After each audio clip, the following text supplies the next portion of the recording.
তো পাকস্থলী ক্যান্সারের লক্ষণটা কি? প্রথম লক্ষণ হলো যে ওজন কমে যাওয়া, পেটের তীব্র ব্যথা হওয়া, খাওয়ার অরুচি, রক্তশূন্যতা, বমি হওয়া এবং খাওয়ার পর কিছুক্ষণ পর যা খাচ্ছে সেটা বের হয়ে যাওয়া, পায়খানার সাথে কালো রক্ত বা কালচে পায়খানা হওয়া। পাকস্থলী কারণ কি?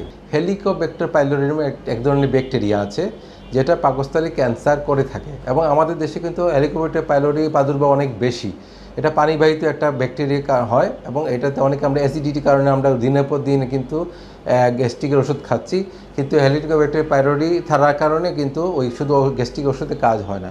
এটা কিন্তু এটার জন্য কিছু পরীক্ষা আছে, পরীক্ষার মাধ্যমে ওটার জন্য নির্দিষ্ট কিছু ওষুধ আছে, এটা খেতে হয়, তাহলে হেলিকোব্যাক্টার পাইলোরি কিন্তু নির্মূল সম্ভব না। আর একটা কারণ হলো আমরা লং টাইম আমরা গ্যাস্ট্রিক ওষুধ খেয়ে থাকি। দীর্ঘদিন খেলে কিন্তু আমাদের শরীরের যে অ্যাসিড, যেটা পাকস্থলীতে অ্যাসিড তৈরি হয়, সেই অ্যাসিড নিঃসরণটা কমে যায়। এই নিঃসরণটা কমে যাওয়ার ফলে কিন্তু একসময় ওই জায়গার মধ্যে যে কোষগুলো আছে মরে যায়, মরার পর ওইখানে কিন্তু ক্যান্সারটা ডেভেলপ করে।